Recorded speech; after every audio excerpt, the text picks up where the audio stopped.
नमस्कार, मैं नंदन बेस्ट। आज की वीडियो में बात करेंगे यूपी उत्तराखंड के बीच परिसंपत्तियों का मामला जो है उसको लेकर सीएम योगी से मिलने लखनऊ जाएंगे उत्तराखंड के सीएम धामी। और हम इस बात को कहें कि पहले दिन की बैठकें हुई हैं जब राज्य बना था। उत्तर प्रदेश राज्य पुनर्गठन विधेयक 2000 पारित हुआ था। वो जटिलता 25 साल हो गए हैं राज्य को बने हुए, अभी भी जस की तस हैं।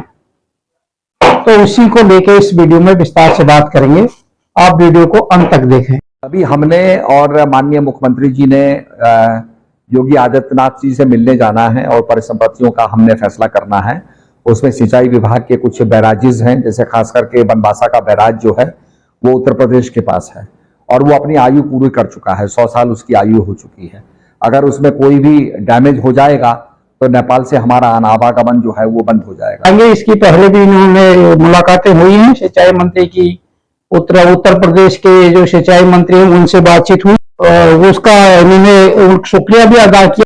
क्यों ये चीजें पेंडिंग रही और इसके लिए हम पीछे मुड़ के हमको देखना पड़ेगा कि जब उत्तर प्रदेश राज्य पुनर्गठन विधेयक 2000 पास हुआ तो उसमें कई संशोधन कर दिए गए। 26 संशोधन उत्तर प्रदेश सरकार ने किए और जब ये तो 3 संशोधन केंद्र ने किए। उसके बाद उत्तरांचल के नाम अलग राज्य दिया गया, उत्तरांचल राज्य मिला, जिसको बाद में उत्तराखंड कर दिया गया। उत्तराखंड राज्य इसलिए लिया गया था पहाड़ों की विकास की संभावनाएं बढ़े, पहाड़ों की बेहतरी हो, विकास जो पिछड़ा है वो उसके लिए रास्ते खुले, इसलिए अलग राज्य बना।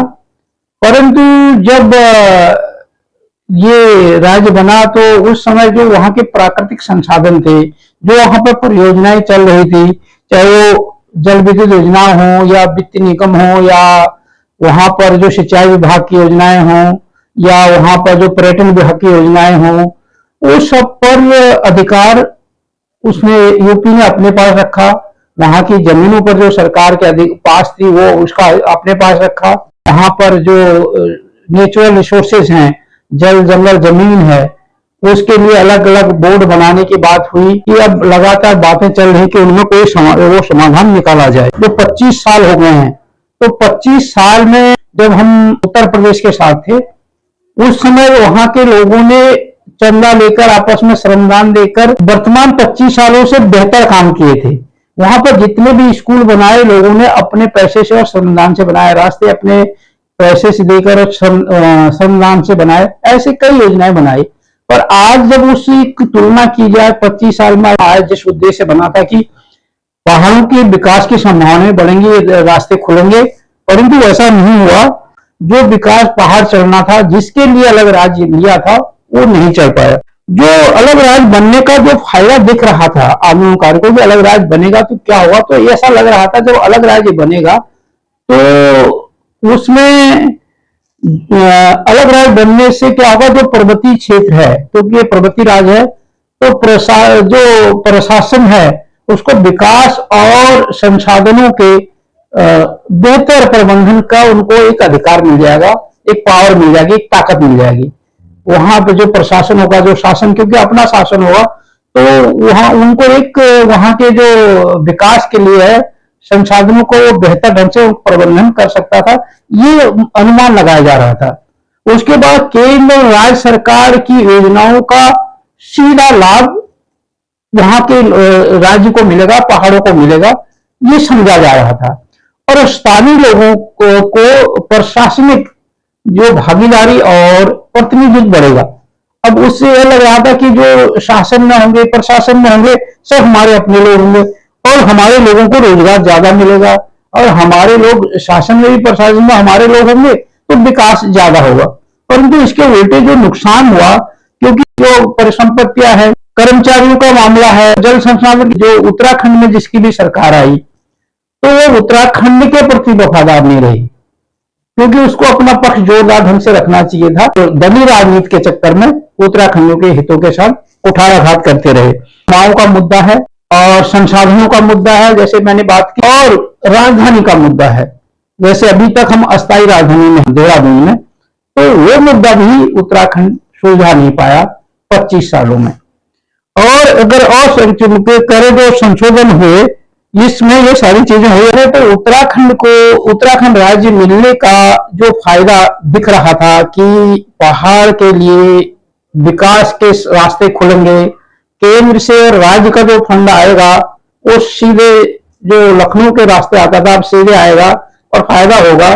और बार बार कहा भी जाता है कि केंद्र से इतना पैसा आया, राज्य का बजट इतना बड़ा होता है और हमेशा स्थिति ऐसी है राज्य की कि आज प्रति व्यक्ति 80,000 रुपया करीब कर्ज में है और वो पैसा जा कहां रहा है। अगर हम पहाड़ों की स्थिति देखें, तराई में विकास और आय लोगों की बड़ी है, नीचे तराई में। अगर ऊपर पहाड़ों की बात करें तो पहाड़ों की स्थिति गिरी है, पहाड़ों की हालत ज्यादा बदतर हुई है और वहां पर विकास के नाम पर रोडें बनाई है। तो अगर रोडों का भी देखा जाए तो करीब एक तोप के नाम पर 1 किलोमीटर रोड एवरेज बनी है। गांव को कहा जाता है कि हमने बहुत सारे गांव को जोड़ा है, इससे सड़क मार्ग से जोड़ा है और करीब 12-13 हजार गांव जोड़ दिए, परंतु गांव जुड़े नहीं है। गांव का वो एक हिस्सा, क्योंकि वहां के गांव कई किलोमीटर में फैले होते हैं, 2-4 घर यहाँ, 2-4 घर दूसरी जगह, 2-4 घर तीसरी जगह, उससे मिलकर एक गांव बनता है। और उस गांव में से एक तोप को जोड़ दिया और वो चल गए, बाकी तोप छूट गए। तो वहां पर गांव में भी स्थिति ऐसी आ रही है कि लोग अपने पैसे से फिर बाकी तोपों में सड़कें ले जा रहे हैं और या फिर वंचित हैं, जैसे कि बार बार वीडियो नजर भी आते हैं।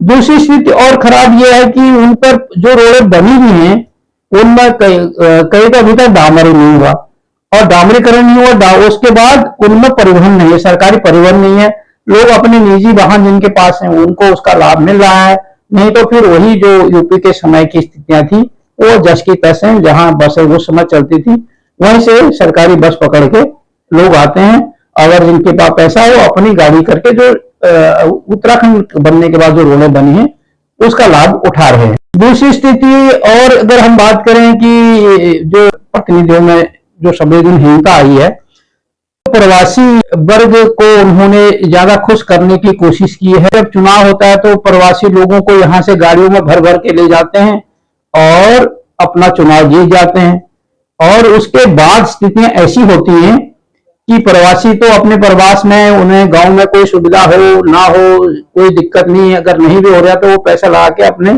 कर लेते हैं और जो गांव की समस्या है वो एज इट इज रह जाती। तो ये प्रवासियों के लिए भी ये बड़ा निवेदन होगा इस वीडियो के माध्यम से कि आप अगर सहयोग करना है, मदद करनी है तो वहां के निवासियों को करें और जनप्रतिनिधि किसी के रूप में ना करें, चाहे वो प्रधान हो, चाहे वो क्षेत्र पंचायत का सदस्य हो, जिला पंचायत का सदस्य हो या ब्लॉक प्रमुख हो या जिला अध्यक्ष हो, एमएलए हो, एमपी हो, चाहे वो कोई भी हो, उससे आप वहां के अपने लोकल लोगों के को अगर मदद पहुंचा सकते हो तो पहुंचाइए।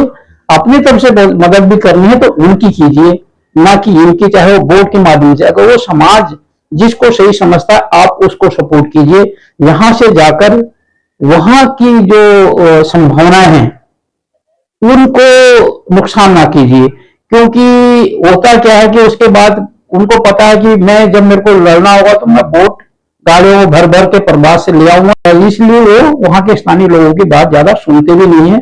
और यही कारण है कि हम विकास में पिछड़ रहे, हमारे जो जनप्रतिनिधि हैं वो हमारे प्रति उत्तरदायी भी नहीं है। तो आपकी इन सब पर क्या राय है, आप अपनी टिप्पणी में जरूर लिखना। अगर वीडियो आपको अच्छा लगा तो इसको अपने दोस्तों के साथ शेयर करना और अगर आप इस चैनल पर नए हैं तो चैनल को सब्सक्राइब करना और बेल का आइकन भी दबाना। अगर आप इसको मेरे दूसरे सोशल मीडिया प्लेटफॉर्म पर देख रहे हैं तो लाइक करें और हमें फॉलो करें। नमस्कार, फिर मिलेंगे इसी तरह की वीडियो के साथ।